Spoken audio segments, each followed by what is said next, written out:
Hi, welcome to Mondays with Marcia. I'm former Utah State Representative Marcia Judkins, and I'm here to talk Utah politics with you. We're down to where there is less than 2 weeks left in the session, and I'm sure there are more than a few lawmakers who are concerned that their bills are not going to have time to make it all the way through the process.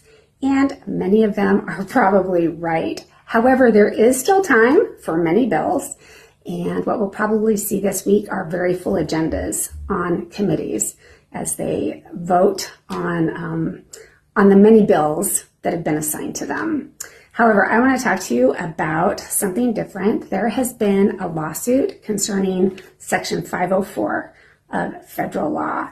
And what 504 does is helps provide accommodations to individuals with disabilities so that they can have equal access to programs and education. And some of the disabilities that are included in 504 are like epilepsy, diabetes, ADHD, maybe like heart disease or certain kinds of allergies, things like that. And where I'm most familiar with Section 504 is in education. Several of my own children had what are called 504 accommodation plans, where because of disability, then they were provided accommodations to help them have equal access to the education that everyone else is. These are different than IEPs, which are individualized education plans. Those are funded through the federal government, and they are usually more far-reaching, more intense for more severe disabilities than what accommodation plans cover. As a college professor, many of my students also have accommodation plans. I give them more time in tests, or they'll have a note taker or something like that. So anyway, in May of 2024, then President Biden added gender dysphoria to the list of disabilities that were covered under Section 504. So Texas sued and said that the president was exceeding his executive authority, that anything that was added to that law needed to be added by Congress. And also included in the lawsuit is it said that Section 504 itself was unconstitutional. Well, 16 other states joined Texas in this lawsuit, and Utah was one of them.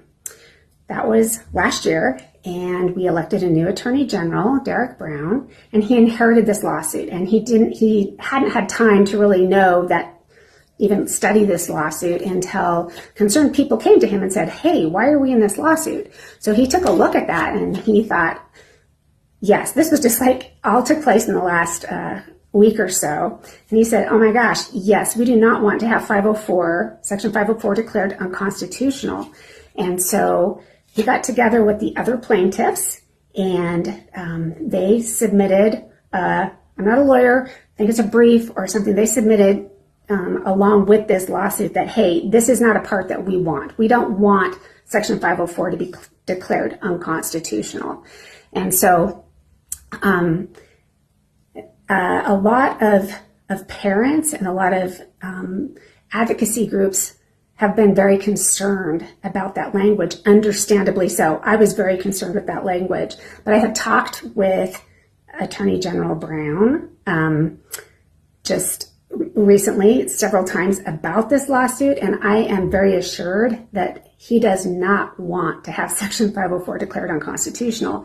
And so some people have said, well, why don't you just pull out of the lawsuit altogether? But if he pulls out of this lawsuit, that leaves 16 other states still in this lawsuit, and he wants to be able, for Utah and for our voice, to be able to be a part of this lawsuit and make sure that these 504 rights are protected for these individuals with disabilities.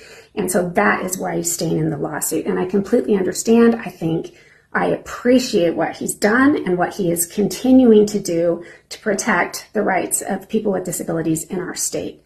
So I just wanted to reiterate that for any of you who might be concerned, who might have heard that, we are suing to declare Section 504 unconstitutional. That was the language in the lawsuit, but now they have said we do not want that to happen. All the plaintiffs have agreed that they don't want that to happen, and I know their Attorney General will fight to make sure that that does not happen.